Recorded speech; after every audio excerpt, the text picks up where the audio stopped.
Bonjour ou bonsoir à vous, fidèles téléspectateurs de l'émission Culture et Développement. Notre sujet du jour va directement au domaine de l'éducation. Elle est par définition la formation ou la construction d'un individu allant du stade de l'enfant jusqu'au stade adulte pour son intégration sociale. Processus long et complexe, les artisans ou les orfèvres de cette œuvre, c'est bien sûr l'État et la famille. D'où notre thème du jour, éducation et développement, rôle de l'État et responsabilité des parents. Quelles sont les missions des deux pour faire les enfants, les futurs citoyens accomplis pour la nation? Voilà le grand défi auquel font face chaque jour les parents.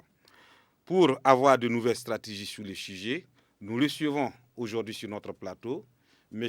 Simon Ouedraogo. M. Simon Ouedraogo est coach en développement personnel, option métaphysique, qui va vraiment nous éclairer sur la conduite de ce processus qu'est l'éducation. Bienvenue, M. Ouedraogo, sur notre plateau. Merci. Et pour essayer, je dis bien pour essayer de vous présenter, je dirais que vous êtes un spécialiste en développement personnel, métaphysicien, c'est-à-dire que vous semblez maîtriser le domaine de l'esprit, de l'âme, du cerveau, que vous utilisez pour la satisfaction d'autrui. C'est bien ça? C'est ça. OK. Votre démarche s'appelle aussi la PLN, c'est-à-dire la programmation neuro-linguistique, qui est encore une autre forme de capacité pour désinstaller et même reconfigurer à la façon de l'ordinateur un logiciel pour atteindre un processus soit de l'éducation ou bien d'entrepreneuriat. C'est bien ça? Ouais. Donc vous êtes aussi un interprète de haut vol, je dirais international, en anglais et en français. Et vous êtes aussi critique de cinéma. Si vous avez d'autres éléments... Bon, disons aussi que c'est un grosso modo parce qu'on a un développement personnel et on a goûté à pas mal de sauces. Parce que dans tous les domaines, il y a des humains qui interviennent. Beaucoup d'humains interviennent dans le cinéma, dans la musique. Donc, pour pouvoir coacher quelqu'un dans son domaine, il faut avoir une idée de ce qu'il fait. C'est pourquoi nous, en développement personnel, on se cultive, on bosse beaucoup de choses. Donc, même l'agriculture, le café, le cacao, j'en ai planté et tout. Donc, bon, mais la spécialité ici, c'est la formation d'autrui. Oui, mais coach, qui est devenu un mot émergent voilà, dans l'actualité. Voilà, qu'est-ce que ça veut dire concrètement? Bon, parlant de coaching, c'est juste dire un formateur. C'est comme, allons-y voir en football. Oui. En football, avant on parlait d'entraîneur. D'entraîneur, oui. Mais aujourd'hui, on parle de coach. Vous voyez, l'entraîneur, bon, c'est bien, mais le coaching, c'est encore mieux. Vous voyez, donc, il suffit de voir une équipe et son entraîneur et comprendre rapidement qu'est-ce que c'est qu'un coach. Un coach, c'est quelqu'un qui va vous apporter des stratégies et des tactiques pour atteindre des objectifs de façon efficace et efficiente. Vous voyez? Voilà, donc c'est ça le coaching. Efficace, et efficient. On atteint l'objectif. Efficient, c'est à moindre coût. C'est ça. OK. Et par rapport à votre coaching, la méthode que vous adoptez, c'est la PLN, qui se décline la programmation neuro-linguistique. C'est quoi ça? Ok, donc nous prenons le cerveau humain comme un portable.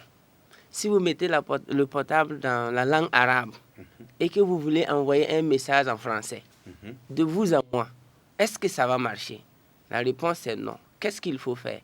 Il faut répartir dans les paramètres du portable, allez-y dans langue, et puis mettre la langue que tu comprends. Donc ce qui se passe dans le cerveau des gens, c'est quoi? C'est qu'il y a des gens dont leur cerveau est programmé pour l'échec, la peur, et ils veulent maintenant réussir. Ça ne va pas donner. Qu'est-ce qu'il faut faire? Il faut que nous repartons dans le cerveau, lui donner des astuces pour communiquer avec son subconscient, afin que son cerveau... Il faut désinstaller. Voilà, c'est comme les paramètres de l'échec. Souvent, il y a des virus. Il faut déviruser, il faut désinstaller même souvent pour réinstaller. Donc, c'est ça la PNL. Voilà, prendre conscience que la chose existe, croire qu'on peut y arriver. Et nous avons des méthodes qu'on donne aux gens et on les permet vraiment de communiquer avec les âmes, les esprits et de reprogrammer les cerveaux Et quand ils vont commencer à agir, ça devient comme un jeu d'enfant. Mais comment vous pouvez répondre à ceux qui pensent de cela une technique de manipulation? Bon, ça dépend avec qui on parle, ça dépend de pourquoi on veut. Parce que quand on parle de manipulation, nous mesurons tout par les résultats. Okay. Vous venez chez moi, vous voulez apprendre quelque chose pour l'année 2019. Et en 2025, vous n'êtes pas satisfait. Vous voyez qu'on peut qualifier ça de manipulation ou quoi. Mais si vous voulez atteindre des résultats en 2019 et qu'en décembre 2018, vous êtes satisfait, est-ce que vous allez parler de manipulation? On parle de manipulation quand on est trahi, quand les résultats attendus ne sont pas ça. Donc, ici, ce n'est pas une question de manipulation, c'est la réalité. C'est la réalité. Yeah. OK. Et vous l'appliquez dans le domaine de l'entrepreneuriat. Quel est votre entendement par rapport à l'entendement du public actuel sur l'entrepreneuriat? Parce que ici, quand les gens viennent chez moi, quand mes étudiants viennent, ils disent qu'ils veulent entreprendre. Je leur dis, dépose-moi ce mot-là. Nous allons travailler d'abord sur le plan psychologique. Et il faut que tu saches qui tu es et qu'est-ce que tu veux. Et pourquoi même tu es né. Parce qu'en développement personnel, nous, on dit qu'il y a 2 grandes dates. Le jour de ta naissance et le jour où tu as appris pourquoi tu es né. La prise de conscience. La prise de conscience. Pourquoi je suis né, pourquoi je suis sur cette terre. Du coup, après ça, maintenant, on passe à l'entrepreneuriat. Parce que l'entrepreneuriat, c'est un jeu également. Malheureusement, ici, dans nos continents africains, on dramatise la chose. Et les gens croient qu'entreprendre, c'est payer une charrette, une brouette, des bétonnières et postuler à des marchés publics. L'entrepreneuriat est plus grand que ça. C'est vrai que ceux qui postulent au marché public, ceux qui ont les BTP, ceux qui construisent des routes, c'est des entrepreneurs et il faut vraiment des qualités d'entrepreneur pour y arriver. Mais l'entrepreneuriat ne se limite pas là-bas. Par exemple, sur le plan social, financier, spirituel, et sur le plan agricole, sur le plan élevage, sur tous les domaines. Il n'est même pas un choix, c'est un devoir. Voilà, c'est un devoir. Ah, oui. C'est un devoir de mémoire, c'est un devoir de morale. Parce que quand on est dans une maternité, on est enfant, on suit des voies pour aller à l'école, on dort dans des maisons. Mais si ceux qui nous ont devancés n'avaient pas agi, est-ce qu'on aurait des goudrons? Est-ce qu'on aurait même une télé, par exemple, pour faire des émissions? Il y a des gens qui sont morts en voulant mettre en place certaines choses. Donc, nous qui sommes nés là, si nous n'avons pas d'initiative, si nous n'avons pas d'esprit d'innovation, c'est ce qu'on appelle la lâcheté. Ah oui. Voilà. Excusez-moi du terme, mais c'est de la lâcheté. Du coup, il faut que chacun de nous intègre l'entrepreneuriat comme son mariage.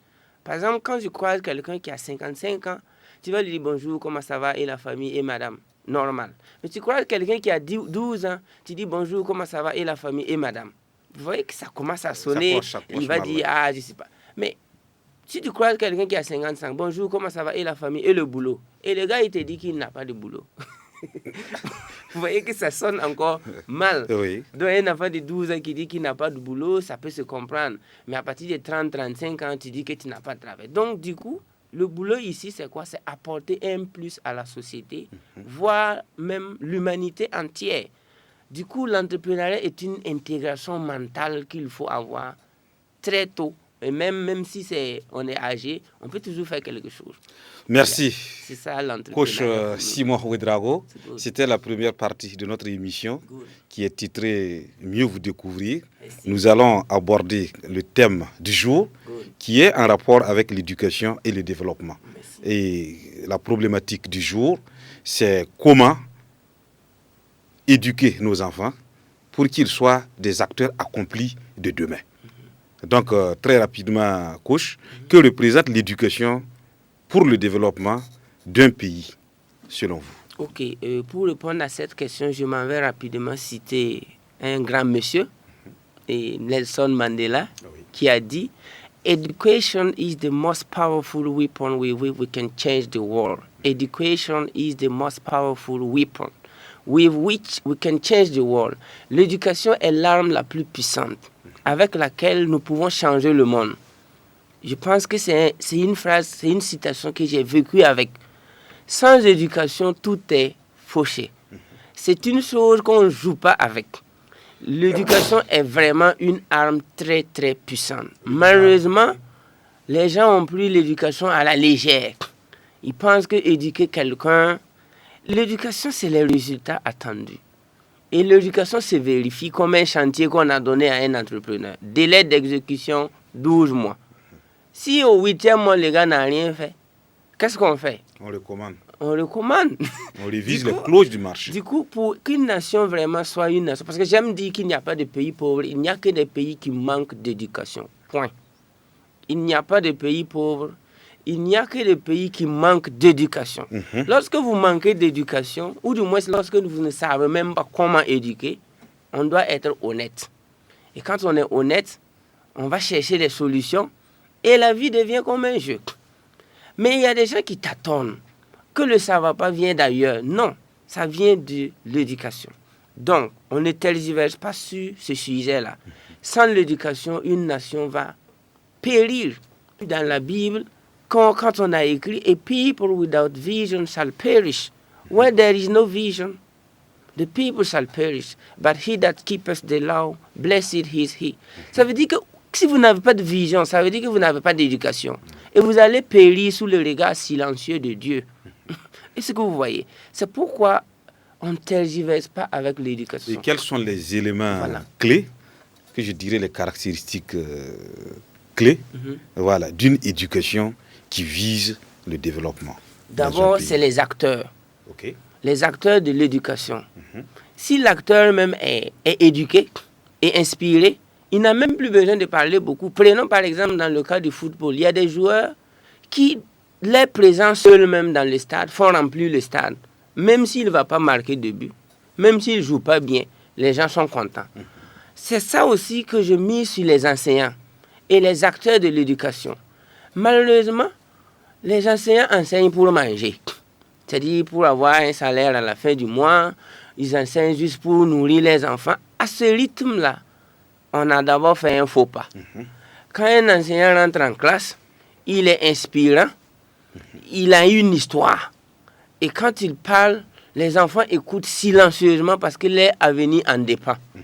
Mais lorsque un enseignant parle et puis les enfants jouent sur WhatsApp, sur des Bluetooth, pendant que les enseignants parlent, il y a des gens qui bavardent, cela veut dire que ce n'est pas sûr que celui-là même qui parle là, il est du contenu. Il est du contenu. Voilà. C'est comme dans l'armée. Le général parle à des nouveaux recrues. Comment on fait? Ça, c'est un des acteurs, les enseignants. Ouais, il y a un autre groupe? Il y a un autre groupe qui est encore les parents. Okay. Parce que l'enfant va venir d'une famille. Et de quelle famille? Il faut que les parents également soient des acteurs de l'éducation. Ils déclenchent. Parce que l'enfant est comme des saucissons qu'on doit mettre dans le pain. Il faut qu'il soit pris en sandwich entre les parents et les éducateurs. À ce moment, on peut bien manger ce pain-là. Mais lorsqu'il y a une autre moitié du pain qui manque, tes brochettes vont tomber. Donc, c'est un grand jeu, un jeu de spiritualité, de morale et de responsabilité. Une combinaison. Voilà. Souvent, j'entends quelqu'un me dire qu'il a un enfant et j'ai peur. J'ai peur. En regardant oui. celui qui a dit qu'il a un enfant. Oui, c'est comme un enfant qui dit qu'il a un enfant. Tu vois, ça fait peur. Voilà un monsieur qui est là. Bon, il préfère... Quand il sourit, il est devant la bière. Et quand il le voit heureux, c'est l'alcool et tout. Mais il a une famille qu'il gère. Mais comment? Du coup, il faut revoir également les familles. Et lorsqu'on va au-delà, c'est-à-dire quand on monte au sommet des agents éducateurs, c'est-à-dire les ministères, les gouvernements, ça c'est l'État. Les décideurs. Il faut que vous nous inspirez aussi. Parce que souvent, quand tu rentres dans les maisons de certaines personnes, vous voyez des photos accrochées. Photos de Mandela, photos de Nelson Mandela, et photos de Thomas Sankara, photos de... Oui. Mais ils sont tous morts. Voilà. Oui, mais attendez, la mort éduque. Moi, j'ai dit aux gens que je préfère observer la tombe d'un sage que d'être dans une maison d'un fraudeur. Ça ne sert pas. Du coup, lorsque